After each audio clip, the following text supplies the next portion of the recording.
గణేష్ ఎలా ఉంది? గమ్ గణేష్ లాగానే ఉంది ఫిలిం. అంతా బాగుంది ఫిలిం. ఎంటర్టైన్మెంట్ అయినా, యాక్షన్ సీక్వెన్స్ అయినా మనకి ఎట్లా అంటే చాలా నచ్చింది. నాకు ఎట్లా అంటే నెగిటివ్ టాక్ ఇస్తున్నారు చాలా మంది అన్నని ఫోన్ చేయడం కోసం. అవన్నీ నమ్మకండి. నాకు సినిమా జెన్యున్ గా రండి. నేను గ్యాంగ్ ఆఫ్ గోదావరి చూస్తే గ్యాంగ్ ఆఫ్ గోదావరికి హౌస్ఫుల్ ఉంటే ఇది నార్మల్ వెళ్ళాను. హై బజ్జుంది. అంత బాగుంది ఫిలిం. సెకండ్ హాఫ్ ఉంటుంది చూడు, జాతి రత్నాల నుంచి కామెడీ ఉంటుంది దీంట్లో. అంటే అవుట్ అండ్ యాక్షన్ కామెడీ అన్నారు. అవుట్ అండ్ అవుట్ కామెడీ ఇస్తే మరి యాక్షన్ ఎక్కడ కనిపించింది? అలా సినిమాలే కనిపిస్తుంది చూస్తుంటే. యాక్షన్ ఉంది, కామెడీ ఉంది, అన్ని కనిపిస్తుంది. అంటే ఇప్పుడు మనం కంటిన్యూ యాక్షన్ పెట్టలేము కదా. యాక్షన్ మూవ్ అంటే యాక్షన్ మూవ్ వస్తుంది కదా. మనకి దాంట్లో కామెడీ ఉంటుంది, యాక్షన్ ఉంటుంది, అన్ని కలిపి వచ్చి సెకండ్ హాఫ్ అంతా బాగుంటది.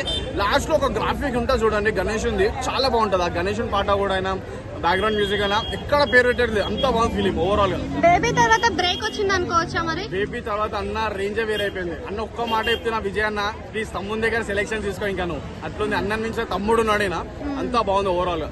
ఓకే, అంటే ఇప్పుడు మనకి లాస్ట్ లో వినాయకుడిని చూపించారు, కొంచెం ఎమోషనల్ అయ్యారు అని అన్నారు, నిజమేనా? నిజమే, చాలా బాగుంది. అంటే లాస్ట్ లో డబ్బు గురించి అంటే అది సస్పెన్స్ మీరు దాంట్లో అర్థమవుతుంది. లాస్ట్ లో వినాయకుడు ఉండడం వల్ల అంతా బాగుంటుంది ఫిలిం ఓవరాల్ గా. ఆ గ్రాఫిక్స్ అయితే ఇంకా అల్టిమేట్ ఉంటుంది. Thank you.